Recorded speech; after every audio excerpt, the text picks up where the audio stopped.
gusto ko lang maglamaw ng avocado. Lamaw lang kasi para maramdaman ko talaga yung avocado. Ayoko muna ng shake. Sa sunod na tayo mag-shake, guys. Itong avocado na to, guys, dala na anak ko kahapon. Nagdala pa naman siya ng mais, avocado, kamuti. Parang galing sa probinsya. Hindi, dumaan lang siya sa Balintawak. Doon siya namili ng mga. Ayan, kaya ganun ko lang. Muna ako mag-shake. So, dahil mag-shake kasi medyo naisip ko na ko. Kaya ito na muna. Kasi pag-shake, sobrang lamig yun. Kasi maramdaman ko muna ito, avocado. Mura siguro ang avocado kasi may siya. Dumaan siya sa Balintawak. Hindi na lang dito umuwi yung anak ko pangalaw. Pag umuwi yun, may mga dala-dala. Bisita ako. Yung bisita ko may dala na kamote. Uy, may avocado pa. Saging. Bawang, sibuyas, banana. Dadala yan, dadaan yan sa palingki. Namimili siya ng mga ano.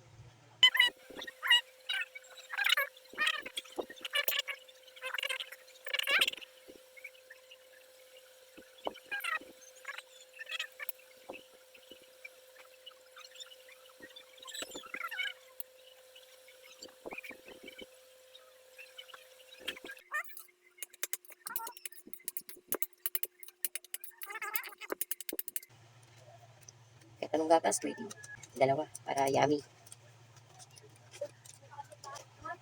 Kasi powder ang ginamit natin. Pag ano yan, kondensada, hindi na tayo maglagay ng asukal.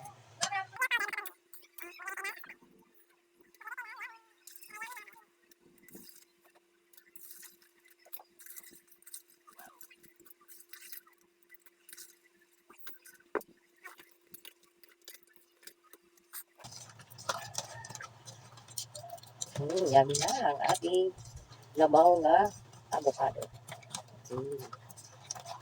Let's eat. I put the avocado in the basket. Yung labas na pa. Dalawa na kami kain dito. Kasi dalawa lang kami dito. Yung ako ko na sa school na. Kaya hindi siya kakain dito. Masarap din naman ito. Lagyan ng ano. Buko. Kaya na. Sulit ko muna ng. Ay, nahulog. Inamnamin ko muna yung sulit na avocado.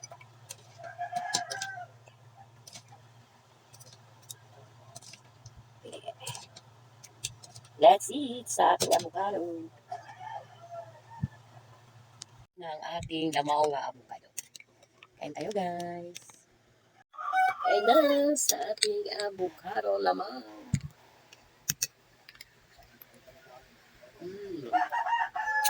Yummy avocado.